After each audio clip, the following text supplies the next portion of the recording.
Network marketing ఈ రోజు ఎందుకు బెస్ట్ అని అంటే అందులో ప్యాసివ్ ఇన్కమ్ ఉంటుంది. What is that? Passive income, active income is different. Active income అంటే ఎక్కడన్నా మనం జాబ్కి వెళ్తే నెల కాగానే మనకి పని చేస్తే జీతం వస్తుంది కదా, అది యాక్టివ్ ఇన్కమ్. ప్యాసివ్ ఇన్కమ్ అంటే మనం పని చేయకుండా కూడా డబ్బులు వచ్చి పడడం అనేది ప్యాసివ్ ఇన్కమ్. మన నెట్వర్క్ మార్కెటింగ్ లో అతి పెద్ద మంచి సోర్స్ మనకు ఉంది ప్యాసివ్ ఇన్కమ్. ఇప్పుడు మీరు కష్టపడుతున్నారు, సర్టన్ టైం వస్తుంది, మీకంటూ ఒక డౌన్ లైన్ క్రియేట్ అవుతుంది, మీరంటూ ఒక లెవెల్లో వచ్చేస్తారు. దాని తర్వాత బై గాడ్ గ్రేస్ ఇలా జరగకూడదు, మీకు ఏదైనా జరగడానికి జరిగింది అనుకోండి, దాని తర్వాత you have a 100% chances scope to your next generation. Yes or no?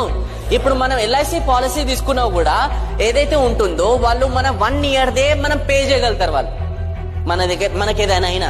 కానీ network marketing they will pay for life long. Life long ఎందుకు? ఎందుకంటే నీ కింద డౌన్ లైన్ అనేది ఆ పని చేస్తూనే ఉంటుంది, and next it's going to your family to also. Yes or no? So that's a major scope network marketing లో ప్యాసివ్ ఇన్కమ్ ఉండడం అనేది. సో 3 points మనం నేర్చుకున్నాం. ఫస్ట్, మార్కెటింగ్ అంటే దీంట్లో మార్కెటింగ్ మోడల్ ఏదైతే ఉంటుందో అది ఎలా కంపౌండ్ గ్రోత్ ఉంటుంది, అండ్ సెకండ్ వచ్చేసి ఏంటి compound growth, and third one వచ్చేసి ఏంటి ప్యాసివ్ ఇన్కమ్ జనరేట్ చేయడానికి. అండ్ నెక్స్ట్, ఈ నెట్వర్క్ మార్కెటింగ్ ఇండస్ట్రీలో మనం 100% సర్వే కావాలంటే మన దగ్గర అతిపెద్ద మంచి క్వాలిటీ ఉండాల్సింది ఏంటంటే స్కిల్స్. What skills?